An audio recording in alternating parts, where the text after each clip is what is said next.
आज मैं आया हूँ प्लाईवुड फैक्ट्री पे और यहाँ बनाया जाता है प्लाई। और इस फैक्ट्री पे आज मैं आपको दिखाने वाला हूँ एक ऐसी मशीन जो इस फैक्ट्री के प्रोडक्शन को काफ़ी ज़्यादा बढ़ा दिया है और साथ ही लेबर को भी कम कर दिया है, यानी कि कम मजदूर पे ज़्यादा काम करके दे रहा है। मैं धीरज कुमार आपका स्वागत करता हूँ इंडिया मोटर कार पे और मेरे साथ आज रहेंगे भैया जी जिनकी ये मशीन है। नमस्कार भैया। नमस्कार भैया। ये मशीन है वुड लोडर।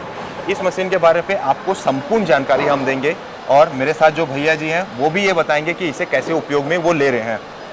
आप इस मशीन का क्या क्या उपयोग में लाते हैं? इस मशीन के लिए भैया जो अपना कचरा दिख रहा है जी, उसके लिए लेते हैं जी। पीछे लकड़ी का ढेर है जी, उसको अनलोडिंग शिफ्टिंग के लिए लेते हैं जी।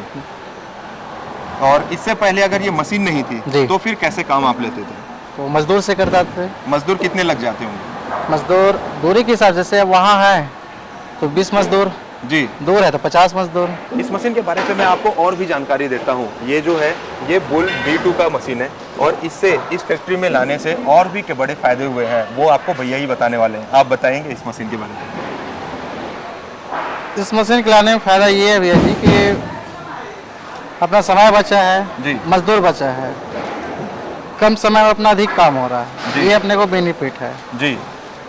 जितना लेबर लेंगे लेबर में आपको खर्चा अधिक है, इसमें खर्चा कम है। खर्चा कम है। एक व्यक्ति इसे चला लेता है, एक ड्राइवर ही ऑपरेट कर लेता जी है। हाँ। और इसको ड्राइवर को आपने ट्रेनिंग दिया था कि चलाना आसान है?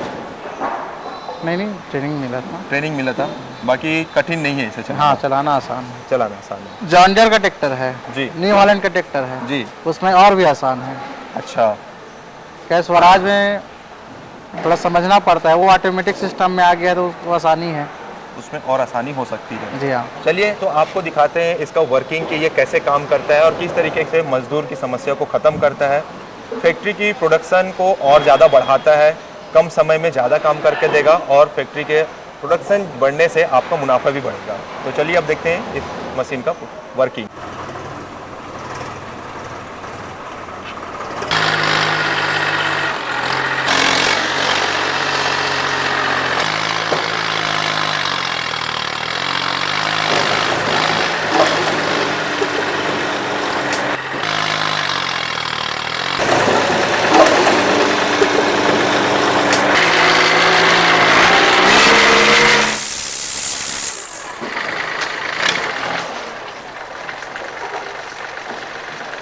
तो जैसा कि आपने देखा इसका वर्किंग, साथ ही आपको मैंने मिला है इसके मालिक से जो इसे यूज़ कर रहे हैं। तो आपको इतना तो समझ में आ गया कि ये किस तरीके से काम कर रहा है, लेबर कॉस्ट को कैसे ख़त्म कर रहा है और प्रोडक्शन को कैसे बढ़ा रहा है। इसके बाद मैं आपको इसका टेक्निकल बताता हूँ कि ये कितने फीट में काम करता है, साथ ही ये कितना HP का ट्रैक्टर में यूज़ होगा और क्या कुछ ट्रैक्टर में बदलाव करना पड़ता है और कैसे आप इसे ले सकते हैं। उसके लिए टेक्निकल के लिए मैं बुल की तरफ से गौरव जी का स्वागत करता हूँ। नमस्कार। नमस्कार गौरव जी, हमारी जो बुल की मशीन है ये कितने फीट में काम करता है और कैसे इसका वर्किंग रहता है?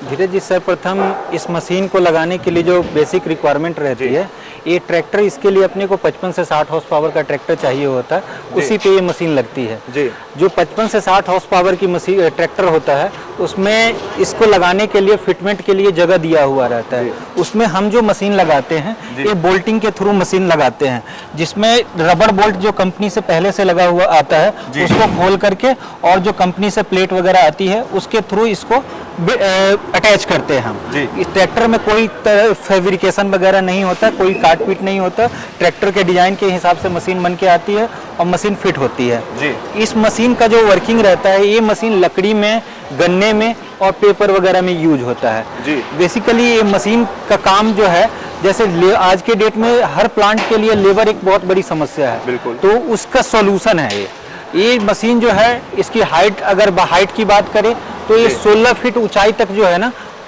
जैसे पेपर हो गया, गन्ना हो गया या लकड़ी हो गया, इसको डंप कर सकता है जी। इसकी जो ग्रैबर की ओपनिंग की बात करें तो 4 फुट 6 इंच के करीब इसकी जो है ना ओपनिंग है। तो 4 फुट 6 इंच में जैसे कोई भी मटेरियल होता है, जैसे लकड़ी है, गन्ना है, पेपर वगैरह, इसको ग्रैब करके ये 16 फीट ऊंचाई तक ये स्टॉक कर सकता है। इसका मेन यूज कन्वेयर वगैरह पे जो है ना फीडिंग के लिए यूज करते हैं या शिफ्टिंग वगैरह के लिए यूज करते हैं। साथ में क्या है, एक प्लांट की क्षेत्र होता है, उसमें एक जो हमारा स्टॉक होता है उसको इकट्ठा करके जो है ना रखने में बेनिफिट पहुंचाता है।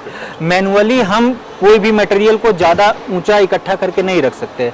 इस मशीन को लेने से क्या है, हमारी स्टॉकिंग क्षमता बढ़ जाती है, एक प्लांट की स्टॉकिंग क्षमता बढ़ जाती है जी।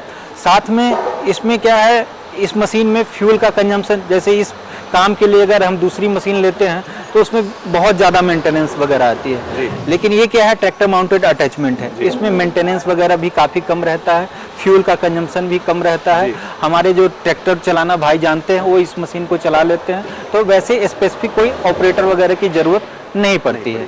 साथ ही लो मेंटेनेंस की मशीन रहती है। जी गौरव जी, आप ये भी बताइए, इस वुड मशीन के लिए ट्रैक्टर में क्या कुछ बदलाव करना पड़ता है कि कैसा रहता है सिस्टम? इस वुड मशीन को लगाने के लिए इसमें बुल की तरफ से एक हाइड्रोलिक पंप लगाया जाता है जी, जो कि ट्रैक्टर के सामने अटैच किया जाता है, जिसको फ्रंट पीटीओ बोलते हैं। फ्रंट जी। पीटीओ से ट्रैक्टर के फ्रंट पीटीओ से अटैच किया जाता है। जी। ये जो पंप रहती है इसको चलाने के लिए अलग से हाइड्रोलिक टैंक लगाया जाता है। ये 100 लीटर का टैंक होता है, इसमें जी। कंपनी की तरफ से 100 लीटर ऑयल आता है। इसी ऑयल के फ्लो से ये पूरी मशीन, पूरी ग्रैबर जो है ना काम करता है, पूरी वुड मशीन जो है ना काम करती है। इसका वर्किंग पूरी ये ऑयल के फ्लो से ही होता है। जी। ये हाई स्पीड सीरीज का पंप लगा होता है, जिससे कि ये पूरी मशीन चलती है। ये जो लीवर है इससे पूरे आर्म का फंक्शन होता है, और इस लीवर से जो है ना ग्रैबर का फंक्शन होता जी। है, जिससे ये वर्किंग करती है पूरी मशीन। और साथ में ट्रैक्टर में कोई भी अल्ट्रेशन वगैरह जो है ना नहीं होता है इस मशीन को लगाने के लिए। अगर आप मॉडल वाइज ट्रैक्टर लेते हैं तो ट्रैक्टर में कोई भी जो है ना अल्ट्रेशन वगैरह नहीं होती है इस मशीन को लगाने के लिए। क्या स्वराज के ही ट्रैक्टर में ये चलेगा? नहीं, आप हर ब्रांड में एक स्पेसिफिक मॉडल होता है, लोडर स्पेशल के नाम से मॉडल होता है, उसमें आप अटैच कर सकते हैं। इसके लिए जो 55 से 60 हॉर्स पावर का कैटेगरी का ट्रैक्टर है वो आपको परचेज करना रहेगा।